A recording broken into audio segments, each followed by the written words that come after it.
আমরা আমাদের অনেক সমস্যার সৃজনশীল সমাধান নিয়ে আলাপ করছি, কিন্তু আমাদের একটা বিশাল জাতীয় সমস্যা আছে পার্বত্য চট্টগ্রাম নিয়ে। বাংলাদেশ রক্তাক্ত যুদ্ধ করছে এই জনপদে, যুদ্ধ থামছে কিন্তু ছাইচাপা তুষের মতো এক আগুন ধিকে ধিকে জ্বলতেছে। পাহাড় আর সমতলের জনগোষ্ঠীর মধ্যে সন্দেহ আর অবিশ্বাসের বাতাস লঘু হইয়া যায় নাই। আমি মাঝে মাঝে ভাবি, যারা রাষ্ট্র চালায় তারা কি আদৌ সমস্যাগুলো নিয়ে ভাবেন? কিভাবে এটা সমাধান করা যায় এটা নিয়ে ভাবেন? ভাবলে, আন্তরিকভাবে চেষ্টা করলে তো এই সমস্যা একেবারে দূর না হোক অনেকটা তো সহনীয় করে ফেলা যায়। রাষ্ট্র সবসময় অপদার্থরা চালায়, তাই কখনো আমরা ভাবতেই পারি না সমস্যাকে দূর করতে হলে কি কি কাজ করতে হবে, কিভাবে সৃজনশীলভাবে সমস্যার সমাধান করতে হবে। আজ আমি পার্বত্য চট্টগ্রাম ইস্যু নিয়ে আলাপ করব। আমার আলাপে সব সমস্যার সমাধান থাকবে না, তবে অন্তত একটা বড় সমস্যার সমাধানের বিষয়ে আলাপ করব। আশা করি বাংলাদেশের আপামর জনসাধারণ, সমতল এবং পাহাড়ের জনগণ আমার এই আলাপটাকে গ্রহণ করবেন। আসেন আল্লাহর নামে শুরু করি। এখন আলাপ হইতেছে আদিবাসী না উপজাতি এই বিষয় নিয়ে। আমি এই আলাপে এখনই ঢুকবো না, একটু টাচ করব আমার এপিসোডের একদম শেষ দিকে।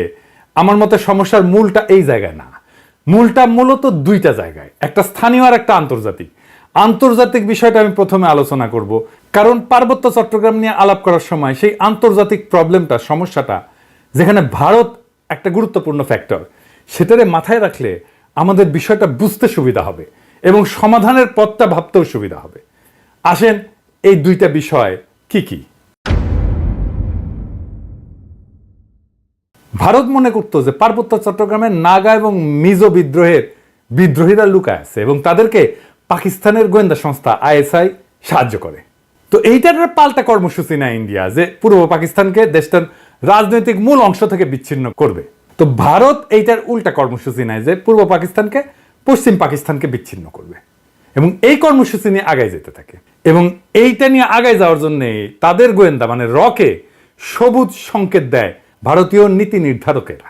অনেক পরে ভারতের গোয়েন্দা সংস্থা তার কর্মকর্তা বি রমন এই সম্পর্কে বলছেন যে এই যে পূর্ব পাকিস্তান থেকে ভারতের উত্তর পূর্বাঞ্চলে ISI চালানো কার্যক্রমের অবসান ঘটাইতে ইন্দিরা গান্ধী পূর্ব পাকিস্তানের বাংলাভাষীদেরকে পাকিস্তান থেকে বিচ্ছিন্ন হওয়া এবং বাংলাদেশ নামে একটা পৃথক রাষ্ট্র প্রতিষ্ঠার ব্যাপারে সহায়তা করতে হবে, এই সিদ্ধান্ত নেয়। এটা বি রমনের বইয়ে লেখা আছে। তো ভারতীয় তরফ থেকে বাংলাদেশের মুক্তিযুদ্ধের সংশ্লিষ্টতার একটা বড় উপাদান ছিল একটা বিশেষ বাহিনীকে পার্বত্য চট্টগ্রাম দিয়ে অপারেশনে পাঠানো। এই বিশেষ বাহিনীর নাম ছিল special frontier force. General Uban ছিল এই ফোর্সের প্রথম ইন্সপেক্টর জেনারেল। 1962 সালের শেষ দিকে এই ফোর্সটা গড়ে উঠছিল। 71 সালে এই জেনারেল উবানি ছিলেন মুজিব বাহিনীর প্রশিক্ষক। মুজিব বাহিনী কি জানেন তো? ছাত্রলীগ, যুবলীগ আর আওয়ামী লীগের যৌথ গেরিলা বাহিনী। এরা কিন্তু যুদ্ধ করেনি, আর আজকে তারা মুক্তিযুদ্ধের সিপাহসালার হয়ে গেছে। শুধু তাই না, উবান ছিল রক্ষী বাহিনীরও প্রশিক্ষক। তাইলে বুঝতে পারতেছেন তো যে ইন্ডিয়ার প্ল্যানটা কি এবং কিভাবে সে প্ল্যানগুলো সাজাচ্ছে তার আশেপাশে। এবং পার্বত্য চট্টগ্রামে যখন 71-এ চূড়ান্ত অপারেশন হয়েছিল, তখন মুজিব বাহিনী না, স্পেশাল ফ্রন্টিয়ার ফোর্স নামে ওই আনকনভেনশনাল বাহিনীকেও ভারতীয়রা পার্বত্য চট্টগ্রাম দিয়ে বাংলাদেশে ঢুকায় দেয়। এবং এই স্পেশাল ফ্রন্টিয়ার ফোর্স অনেক দিন থাকে, এমনকি 1975 পর্যন্ত থাকে পার্বত্য চট্টগ্রামে। তো এই ফোর্সের দায়িত্ব কি ছিল? যে পার্বত্য চট্টগ্রামে যে ভারত নিয়ন্ত্রিত মিজোরাম এবং নাগাল্যান্ডের স্বাধীনতা সংগ্রামী আছে তাদেরকে খুঁজে বের করে এবং নিশ্চিহ্ন করা। এখানেই শেষ না, এই স্পেশাল ফ্রন্টিয়ার ফোর্সের সাথে মুজিব বাহিনী পার্বত্য চট্টগ্রাম দিয়ে যখন অভিযান শুরু করে, এটা নভেম্বরের শেষ দিকে। এরা ত্রিপুরা রাজ্য থেকে পার্বত্য চট্টগ্রামের পানছড়িতে প্রবেশ করে নভেম্বরের শেষে। একদল চাকমা তাদেরকে অভ্যর্থনা জানাইতে যায়, মনে করছে তাদের মুক্ত করতে আসছে। এই জন্য একটা খাসিও নিয়ে গেছিল বেচারারা। আহারে, মুজিব বাহিনী ও স্পেশাল ফ্রন্টিয়ার ফোর্স এই সদস্যদের খাসিটা নিছে, কিন্তু অভ্যর্থনাকারী সবাইকে হত্যা করছিল। তারপর তারা পানছড়ির পাহাড় গ্রামগুলোতে হামলা শুরু করে, বাড়িঘর লুটপাট করে, আগুন লাগায় দেয়, সামনে যাকে পায় তাকেই হত্যা করে এবং মেয়েদেরকে ধর্ষণ করে।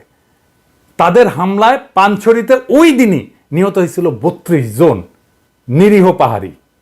তারপর তারা পানছড়ি থেকে খাগড়াছড়ির দিকে রওনা হয় এবং যাওয়ার পথে 176টা বাড়িঘর জ্বালায় দেয়। 14 ডিসেম্বরেও তারা 22 জনকে হত্যা করে। এই ছিল আওয়ামী লীগের মুজিব বাহিনীর মুক্তিযুদ্ধ। এটাই তাদের কন্ট্রিবিউশন। বাংলাদেশ থেকে ভারতীয় সামরিক বাহিনী চলে যাওয়ার সময় তাদের সেনাবাহিনীর এই স্পেশাল ফ্রন্টিয়ার ফোর্সকে রেখে দেওয়া হয় কক্সবাজারে। 72 সালের জুলাই পর্যন্ত পার্বত্য চট্টগ্রামে অপারেশন চালায়, তারপরে তারা প্রত্যাবর্তন করে। কিন্তু সবাই যে চলে গেছিল তা কিন্তু না, কারণ মুজিব যেদিন জয় বাংলা হয় না 1975-এ, ওই সময় পার্বত্য চট্টগ্রামে অপারেশন চালানো একটা ভারতীয় হেলিকপ্টার বিধ্বস্ত হয় রেকর্ড রে ভাই। মুজিব মূলত পার্বত্য চট্টগ্রামকে ভারতের হাতে তুলে দিছিল। আমি আর সেই ইতিহাসে গেলাম না, কিন্তু এখন পার্বত্য চট্টগ্রাম নিয়ে ইন্ডিয়ার পরিকল্পনাটা কি? ইন্ডিয়ার একটা দুর্বল জায়গা আছে চিকেন নেক, তাই না? আপনারা জানেন, যেটা দখল নিতে পারলে সেভেন সিস্টার জয় বাংলা হয়ে যাবে, আলাদা হয়ে যাবে। ইন্ডিয়া সেটা নিয়ে সবসময় একটা প্যারার মধ্যে থাকে। আমাদেরও একটা উইক জায়গা আছে, সেটা হইতেছে ফেনী, যা আমাদের বাংলাদেশ মূল ভূখণ্ডের সাথে পার্বত্য চট্টগ্রামকে যুক্ত করছে। ওই জায়গা দিয়া পার্বত্য চট্টগ্রামকে যদি আলাদা করে দিতে পারে ইন্ডিয়া, তাইলে চিকেন নেক নিয়ে তার না ভাবলেও চলবে, মুফতে একটা সমুদ্র বন্দর পাওয়া যাবে। তাই সে পার্বত্য চট্টগ্রামের সবসময় বিচ্ছিন্নতাবাদীদেরকে অকাতরে সাপোর্ট দেয়, শান্তি বাহিনীকে সাপোর্ট দিচ্ছে, কুকিজিনদের সাপোর্ট দেয়। তারা জানে পার্বত্য চট্টগ্রাম যদি বিচ্ছিন্ন হয়ে আলাদা রাষ্ট্র হয়ও, তাইলে এই ল্যান্ড লক একটা অতি অল্প জনগোষ্ঠীর ভূখণ্ডের ইন্ডিয়ার উপরে সর্বাংশে নির্ভর করা ছাড়া আর উপায় নাই। আর ওই অংশটা ইন্ডিয়া খায়া ফেলতে কোনো সমস্যা হবে না তখন। তবে আমরা এই সমস্যার কথা কম বেশি সবাই জানি, যে দ্বিতীয় যে সমস্যা, যেটার কথা আমরা একেবারেই জানি না, আলাপ করি না, সেই সমস্যাটা কি? আসেন সেটা নিয়ে আলাপ করি। এটা খুবই জটিল এবং কম আলোচিত সমস্যা। এই প্রসঙ্গে আমি আর একটা আলোচনা করে নিই, আপনাদের বুঝতে সুবিধা হবে। হংকং আর চায়না মেনল্যান্ড, এই দুইটা ভূখণ্ড কিন্তু একই দেশের হইলে সিস্টেম আলাদা, অর্থনৈতিক সিস্টেম আলাদা। হংকং অশান্ত না? আপনি একই দেশের দুইটা সিস্টেম করলে সেটা অশান্তির একটা বীজ হয়ে থাকে, যদি খুব ভালোভাবে ম্যানেজ করা না যায়। কারণ দেশ বা রাষ্ট্র একটা শরীরের মতো, এটার একটা রাজনৈতিক অর্থনৈতিক সংহতির দরকার পড়ে। ইকোনমিক সিস্টেম আলাদা হইলে রাজনৈতিক সংহতি রক্ষা করা দূর হয়ে যায়। কেন? মার্কস বলছেন যে রাজনীতি হচ্ছে অর্থনীতির একটা ঘনীভূত রূপ। অর্থনীতি যেমন, সেটাই রাজনীতি হইয়া দেখা দেয়। কথাটা খুবই সত্য কথা। একটা দেশের ইকোনমি যেমন, তার রাজনীতিটাও তেমন। এটা নিয়ে পরে আবার বিস্তারিত আলাপ করা যেতে পারে, কিন্তু আপাতত আজকাল আলাপের জন্য এইটুকু জানলেই চলবে। পার্বত্য চট্টগ্রামের ইকোনমি কি আলাদা? হ্যাঁ, আলাদা। ওদের ইকোনমি ভূমি নির্ভর। ওদের বর্তমান ভূমির মালিকানা ব্যবস্থা খুবই জটিল এবং বহুমুখী একটা কাঠামোর উপর প্রতিষ্ঠিত, যা ঐতিহাসিক, সামাজিক, সাংস্কৃতিক এবং প্রশাসনিক অনেকগুলো কারণের মিশ্রণ। তিনটা স্তরে এদের ভূমি ব্যবস্থাপনা। এক নাম্বার, ঐতিহ্যবাহী ভূমি মালিকানা ব্যবস্থা। এটাই সবচেয়ে বড় ভূমি ব্যবস্থাপনা। আনুমানিক 50 থেকে 60% ভূমি এই ঐতিহ্যবাহী ব্যবস্থাপনার আওতায় পড়ে। কেমন সেটা? এইটা গোষ্ঠীভিত্তিক মালিকানা, কোনো ব্যক্তি মালিকানায় না। পার্বত্য অঞ্চলের প্রধান জনগোষ্ঠী যেমন চাকমা, মারমা, ত্রিপুরা এবং অন্যান্য গোষ্ঠীগুলা তাদের নিজস্ব ঐতিহ্যবাহী ভূমি ব্যবস্থাপনা পদ্ধতি অনুসরণ করে। এই ব্যবস্থায় জমির মালিকানা সাধারণত পরিবার বা গোষ্ঠীর মধ্যে থাকে। এটা একটা মৌখিক ঐতিহ্য, লেখাপড়া কিন্তু নাই, কোনো দলিল নাই। জমি ভোগ, দখল এবং ব্যবহার করার অধিকার আছে, কিন্তু সেটা আইনগতভাবে নথিভুক্ত না। জুম চাষ হয় না পাহাড়ে, এই জুম চাষের জন্য যে ভূমি, সেইটা কিন্তু এই ঐতিহ্যবাহী কৃষি পদ্ধতি এবং এই ভূমি মালিকানায়। এখানে জমি ব্যক্তিগত মালিকানা না, বরং গোষ্ঠীগত মালিকানায় পরিচালিত হয়। 2 নাম্বার মালিকানা হচ্ছে সরকারি ভূমি মালিকানা। সরকার যেটাকে রিজার্ভ বন ঘোষণা করছে, এটা সরকারের মালিকানা। পার্বত্য চট্টগ্রামের একটা বড় অংশ আমরা জানি যে রিজার্ভ ফরেস্ট বা সংরক্ষিত বন হিসাবে ঘোষিত। এই ভূমি বন বিভাগ দিয়ে নিয়ন্ত্রিত এবং চাষাবাদ এবং বসতি স্থাপন এখানে নিষিদ্ধ। তবে আপনারা জানেন যে পার্বত্য চট্টগ্রামের অধিবাসীরা ঐতিহাসিকভাবে বনের মধ্যে চাষাবাদ করে এবং বসতি স্থাপন করে। তো সরকার যদি নিষিদ্ধ করে দেয়, তাহলে তাদের ঐতিহাসিকভাবে চাষাবাদের পদ্ধতি ছিল, সেটা নষ্ট হয়ে যায় না? এটা মাথার মধ্যে নাই ওদের। কিন্তু এটা একেবারে বন্ধ হয়নি। এই সংরক্ষিত বন এলাকায় অনেক বসতি আছে জনগণের এবং ঐতিহ্যগতভাবে এই ভূমি তারা ব্যবহার করে। এইটাও একটা ভূমি বিরোধের অন্যতম কারণ। 3 নম্বর হচ্ছে সরকারি প্রকল্প।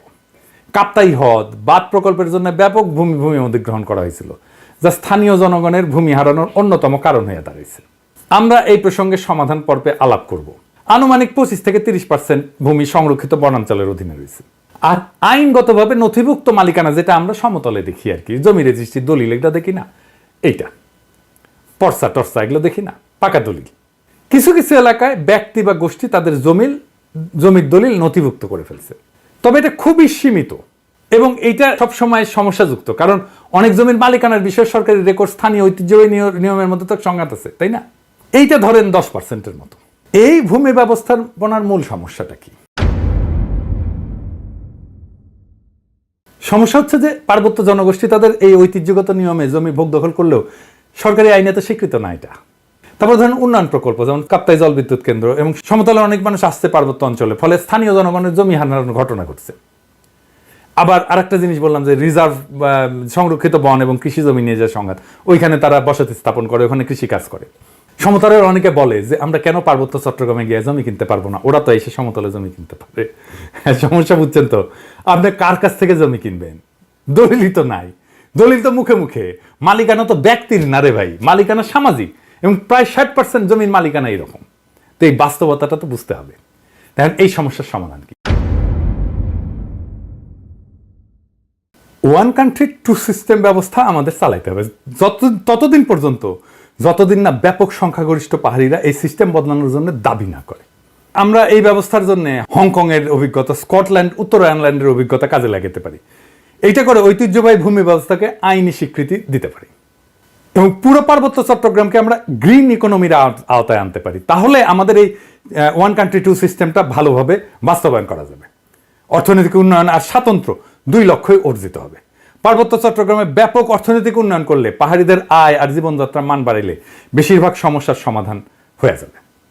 আসলে এই গ্রিন ইকোনমিটা কি আর কিভাবে এটা ইমপ্লিমেন্ট করা যায় সেটা দেখি, বাস্তবায়ন করা যায়। গ্রিন ইকোনমি হলে এমন একটা অর্থনৈতিক ব্যবস্থা যা পরিবেশকে রক্ষা করবে, টেকসই উন্নয়নকে প্রাধান্য দেবে এবং এইটাই প্রাকৃতিক সম্পদের সঠিক ব্যবস্থাপনা, পরিবেশ বান্ধব প্রযুক্তি ব্যবহার এবং সবুজ কর্মসংস্থান তৈরির মাধ্যমে অর্থনৈতিক উন্নয়ন এবং পরিবেশ রক্ষার মধ্যে একটা ভারসাম্য আনবে। এবং আমরা পার্বত্য চট্টগ্রামকে যদি একটা সংরক্ষিত এলাকা বলে ঘোষণা দিয়ে গ্রিন ইকোনমির আওতায় নিয়ে আসি, তাহলে অনেকগুলো সুবিধা পাওয়া যাবে। স্বাতন্ত্র্য রক্ষা তো হবেই, পাশাপাশি অর্থনৈতিক উন্নয়ন সম্ভব হবে। সুবিধাগুলো এক এক করে আলোচনা করি। যেমন ধরেন, প্রাকৃতিক সম্পদের সংরক্ষণ করা যাবে।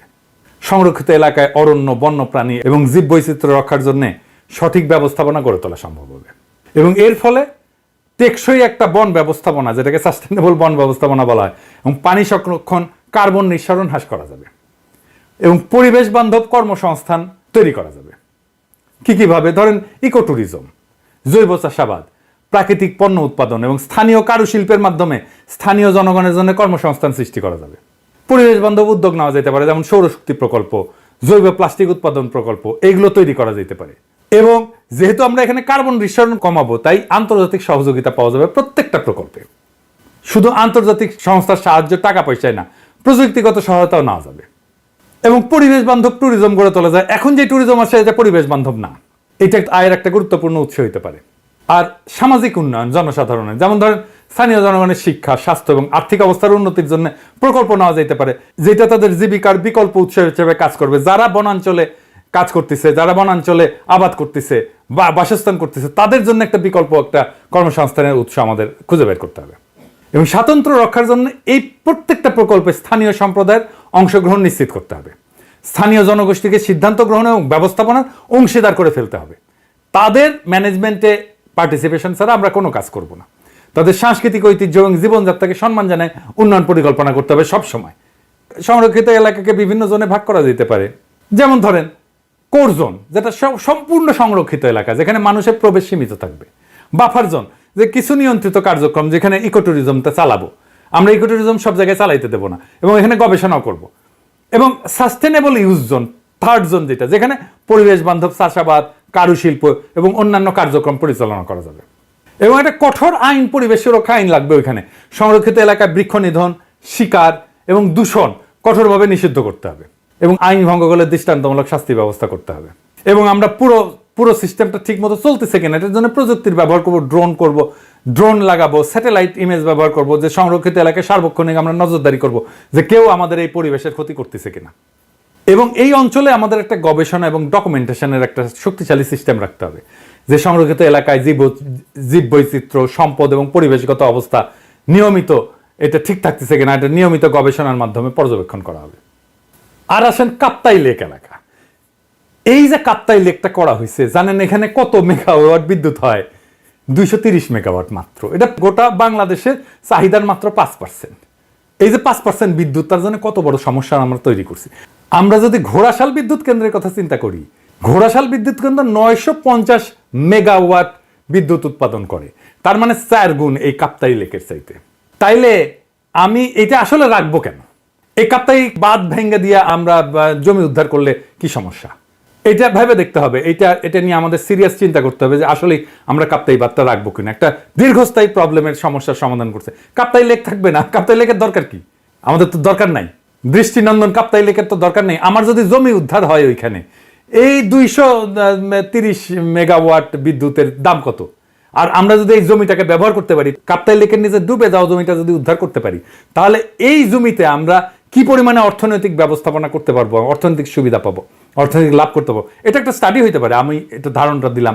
যদি মনে করেন যে স্টাডি করে যদি দেখা যায় যে ওইখানে অর্থনৈতিক সুবিধা যেটা সেটা অনেক অনেক বেশি এই কাপ্তাইয়ের 230 মেগাওয়াটের বিদ্যুতের চাইতে, তাহলে কাপ্তাই বাঁধ আমাদের রেখে লাভ কি? এটা ভেঙে দেওয়া যেতে পারে। আমার মনে হয় যে কাপ্তাই বাঁধ যদি ভেঙে দেওয়া যায় তাহলে আমাদের বেটার ইকোনমিক বেনিফিট আমাদের আসবে। এবার আসেন আদিবাসী ধারণা নিয়ে আমার চিন্তাটা বলি। কেন এইটা অদরকারি আলাপ? কেনই বা সমতলের মানুষ এই চিন্তাটা পছন্দ করে না? সমতলের মানুষ আদিবাসী ধারণা নিয়ে কি মত পোষণ করে সেটা বলার আগে বোমাং রাজা কি ধারণা পোষণ করে সেটা শুনি। আসেন শোনেন, ওনার কথাই শোনেন। আমার নাম অংশটুক চৌধুরী। আপনারা বলেন আমরা actually we are not tribal, আমরা আদিবাসী নয়। আমরা ছিলাম বার্মাতে। ভারতের সম্রাট মহারাজগিরি উনি মানবদের বোমাং রাজাকে 1614 সালে সরকার গভর্নর অফ চিটাগং, একজন রাজার গভর্নর ছিল। Fifth man entered into Chittagong district, বর্ধমানে বোমাঙ্গের কমলাপুর 1727 সালে। 283 বছর আগে আমরা এখানে যুক্তি।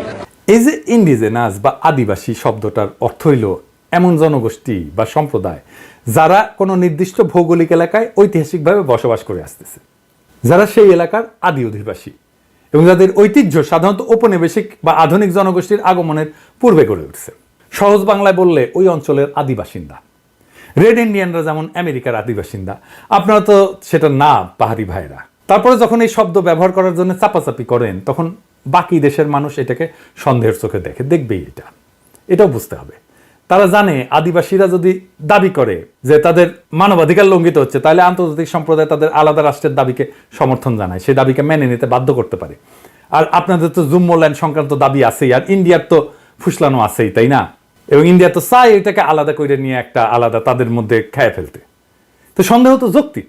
আপনারা যদি মনে করেন আদিবাসী শব্দটা আপনাদের আলাদা সুবিধা দেবে, আপনি বাংলাদেশ রাষ্ট্রের কাছে চান সেই সুবিধা, তাইলে আলাপ তো করা যেতেই পারে ওইটা নিয়ে।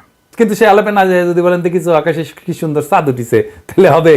পাহাড়ে সবাই যেমন বিচ্ছিন্নতাবাদী না, এটা যেমন সত্য, তেমন সমতলের সবাই আপনাদের ব্যাপারে ইনসেনসিটিভ বা অসংবেদনশীল না, এটাও তেমন সত্য। তাই আসেন দুই পক্ষকেই বলি, সংঘাত আর অবিশ্বাসের কাল কাটায় আমরা নতুন ইতিহাস গড়ি। হাসিনা বিরোধী লড়াইয়ে পাহাড়ি ভাই বোনেরা আমাদের কাঁধে কাঁধ মিলায় লড়াই করছেন। আমরা এই ঐতিহাসিক ঐক্যকে সাথে নিয়ে আগায় যাই। আমরা এমন এক বাংলাদেশ গড়ে তুলি যার গর্বিত মালিক হবে হিন্দু, মুসলমান, পাহাড়ি, সমতলি, চাকমা, বাঙালি সকলেই। বৈচিত্র্যের মধ্যে আমরা গড়ে তুলব এক মহান ঐক্য, এক নতুন বাংলাদেশে, যে বাংলাদেশের স্বপ্ন দেখেই জুলাই আগস্টের হাজারো শহীদেরা চোখ মুছছিল, শেষ নিদ্রায় গেছিল।